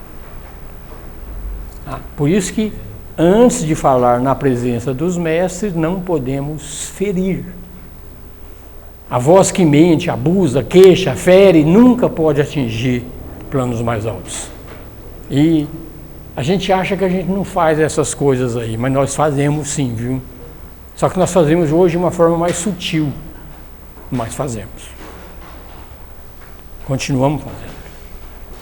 Antes que possa falar naqueles seres elevados da ordem da vida, deve ter esquecido como ferir os outros com palavras ásperas, desprezíveis e indignas. O homem adiantado não hesita em dizer a verdade, ainda que seja desagradável. Não hesita em dizer a verdade, mesmo que seja desagradável. Quando acha que assim deve fazer. Quando acha, também tem o discernimento, né? Que tem certas verdades que às vezes é melhor não falar, né? Que nem aquela historinha, um amigo meu conta. Na Segunda Guerra, um cara escondeu alguns judeus dos nazistas na casa dele. Aí bateu a Gestapo lá, estão procurando um judeu aí, tem algum judeu aí dentro? Não, aqui não tem judeu. Se ele falasse que tem, então às vezes é melhor, tem discernimento também, né? Então, mas em regra geral, mesmo que seja desagradável, faça. Mas também use o discernimento. Fala como um irmão amoroso, não critica, sente a dor do outro, vê o erro e quer ajudar. A grande maioria vê o erro e quer aproveitar do erro dele para tirar proveito. Longe de desejo de ofender, envergonhar, impor, humilhar. Gente, isso aqui é triste.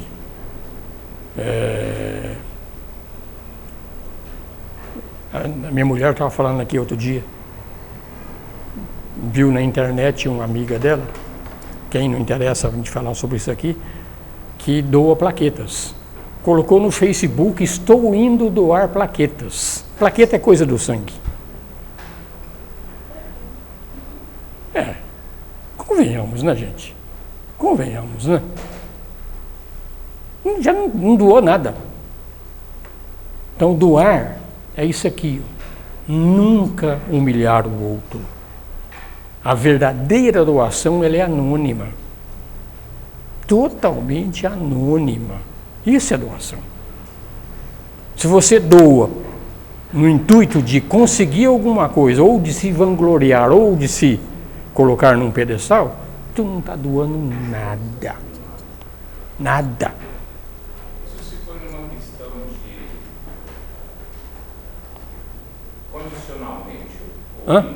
condicionalmente ou incondicional? O que eu... Querer se impor, humilhar o outro. Sim. Aí você volta aos 40 minutos atrás, Podemos corrigir as pessoas. Eu diria para você que tanto faz. Tanto faz. Se você se impôs, se você humilhou o outro, então você não doeu. Seja como for. Prepotência e arrogância. Prepotência e arrogância. No fundo é isso aí. É uma coisa ou outra. Então, gente, a verdadeira doação é a doação anônima. Tá? Tu vai dar e não faz propaganda que você deu, não. Porque muitas vezes a propaganda, mesmo que seja com um familiar, você comenta para outro familiar. Ajudei meu cunhado com isso. No fundo, você está diminuindo o teu cunhado. Ele precisou de ajuda. Se você ajuda aí, fica quietinho, na tua, isso é doação. Fez propaganda? Não é. Adeptos não aparecem no mundo e não mostram o poder. Adepto não mostra o poder. O adepto, adepto é a quinta iniciação. Ele, se ele quiser se manifestar no mundo, ele se manifesta fisicamente. Ele tem o poder para isso, mas ele não o faz. Porque ele está se mostrando superior aos demais. Então não o faz. Tá? Corporação principal desses sábios, é dito que está além dos Himalaia, existem mestres encarnados, é ensinado que existem mestres encarnados, e praticamente em todas as grandes cidades do mundo tem um mestre encarnado. Mas é anônimo, ninguém sabe que esse cara é um mestre. Esse lado Oi? Esse lado aqui também? É dito que, inclusive aqui, qualquer lugar, todas as grandes regiões do mundo tem, ou teve, ou vai ter um mestre encarnado. Ô professor, é deserto do Himalaia ou montanha dos Himalaias? O quê? Tem deserto no Himalaia? Além dos desertos. Tem. Além das montanhas. É, nas montanhas. É. Não, porque deserto. Aí está literal, tá? Mas tanto faz. A teosofia mostra que os mestres que ajudaram a fundar a sociedade teosófica, eles mantêm corpos físicos nesses locais. Quando eles precisam se manifestar, eles usam esses corpos físicos. Quando não necessário, eles não usam. Só que os corpos físicos desses mestres não é um corpo físico como o nosso, que nasceu de papai e mamãe, nós somos filhos da necessidade. Eles não, eles já não têm necessidade nenhuma. Mas isso é detalhe, tá? Tem lugares na Terra... Espera aí, gente, eu não consigo ouvir.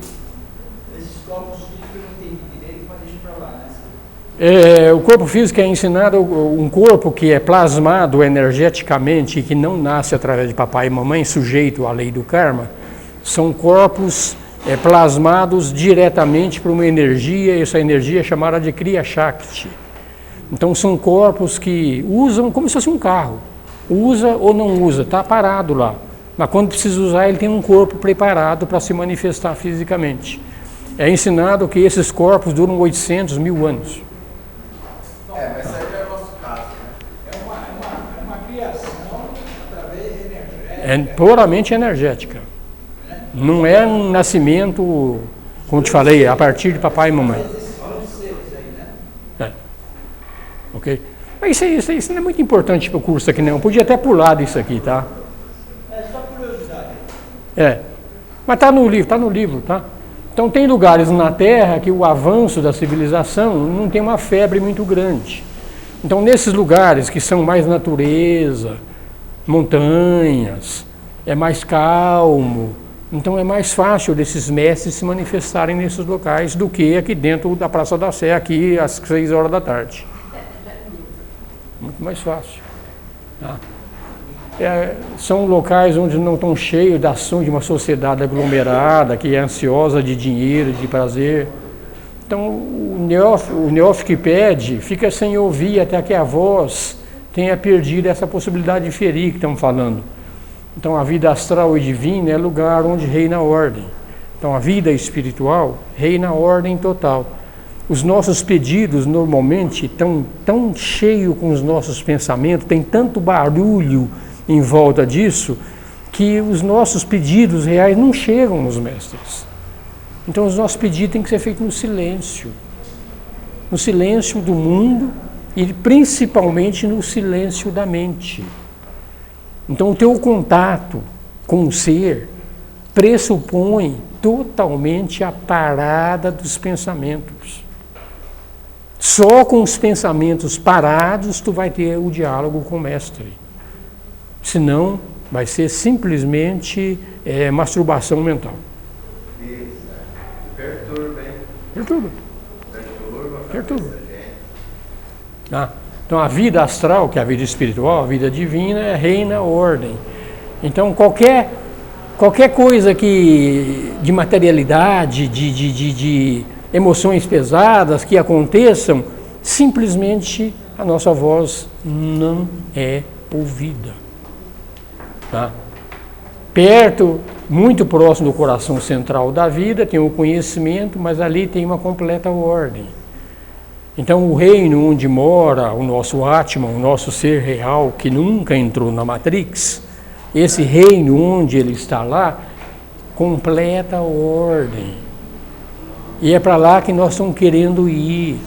Vamos fazer uma excursão para lá? Uma excursão, vamos fazer? Não entendi. É brincadeira, uma excursão, vamos fazer uma excursão para lá. Céu? Excursão. É o quê? Excursão, vamos fazer uma excursão. Nós vamos fazer uma excursão para lá, que a gente está falando. São instruções para tentar chegar lá. Excursão. Extinção? Fazer, juntar? Ele está fazendo trocadilho, senhor. Sim. Fazer excursões com o pessoal. Tá bom, entendi.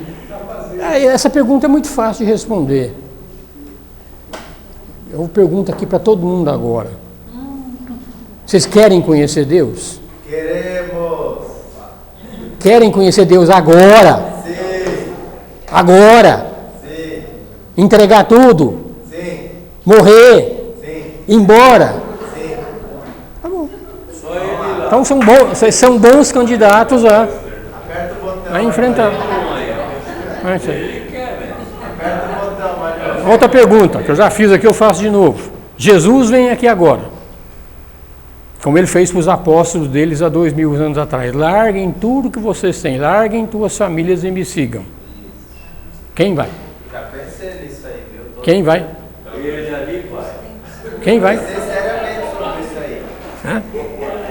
Abandonem tudo que vocês têm. Abandonem família, abandonem posses, abandonem tudo.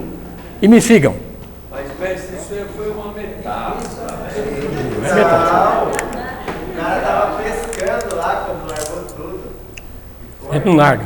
Não é uma A metáfora? grande verdade é que na hora dessa entrega, a gente vai fazendo que nem cachorro, vai botar o rabo debaixo das pernas e cair, vou lá e sai correndo. Não vai. Essa é a verdade, nós não temos essa coragem de largar tudo. A gente tem tanto apego, tanto medo de enfrentar o vazio, quer tanto experimentar esse mundo aqui, a gente não larga o mundo, a gente não larga o osso. Eu largo.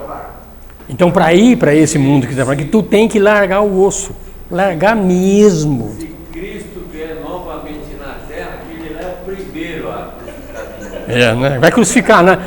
Isso é verdade. Além da gente não seguir, se bobear, nós vamos crucificar ele. Exatamente. Isso é um primeirão. Esse é o primeiro ainda. Pedro. Então, o adepto tem no astral, que é o plano acima do plano físico, um local de reclusão profundo onde ele pode morar. É a região astral superior, tá? Não o astral muito perto da Terra, que o astral muito perto da Terra é bem poluído, tá? Mas o astral superior, eles têm moradia nesses lugares, tá?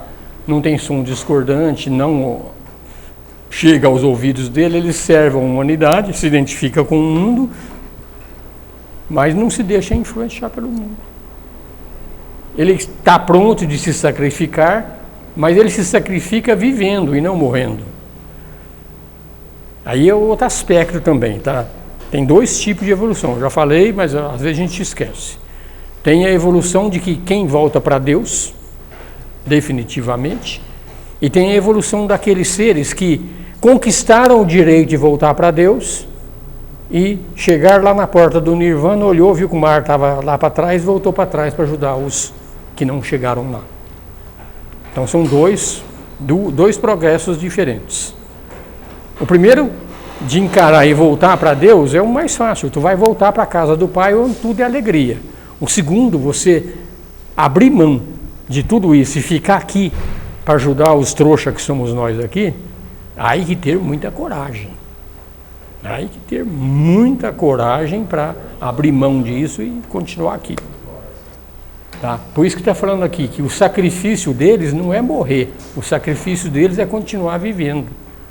Porque o morrer é voltar para o paraíso, é voltar para a casa do Pai, voltar para o jardim do Éden. O viver é continuar nessa balbúrdia aqui. Tá? Essa opção todos nós um dia vamos fazer. Tá? É ensinado que os que ficam são muito poucos. São muito poucos. Porque Deus é que faz o mundo acontecer. Deus não precisa de muita ajuda, não. Deus, se precisar da minha ajuda, já falei aqui diversas vezes, ele está ferrado. Tá? Essa é a verdade. Tá? Então não precisa. Então, na realidade, o Espírito entra aqui para aprender a dominar a matéria, e uma vez que aprendeu a dominar a matéria, ele vai embora e acabou a brincadeira. Acabou a brincadeira. Eu volto para ajudar os outros. Eu volto para ajudar os outros. Pois é, esse aí tem duas histórias. Você quer voltar, né? Aí volta. Para ajudar os outros. Essa é uma desculpa legal. Esse é o lado que eu estou falando. Esse que quer voltar para ajudar os outros, muitas das vezes é o que não quer largar o osso. Exatamente. Não estou dizendo que o Buda não quis largar o osso. Tem aqueles que querem ficar aqui para gratificação do ego. E tem aqueles que quiseram ficar aqui por gratidão a Deus. Então tem diferenças e diferenças. Tá? Então por isso que ele está falando aqui, ele está pronto a sacrificar vivendo e não morrendo. Tá? 33, vou parar por aqui porque são 9h30. Tá? E semana que vem a gente deve acabar provavelmente essas regras iniciais para aí finalmente entrar nas 17 regras para quem está no caminho. E depois tem mais outras 17 regras para quem atravessou o caminho. Essa aqui é só uma primitiva. Essa aqui é para entrar, chegar nele. É brincadeira. Aperta, clica no gravar.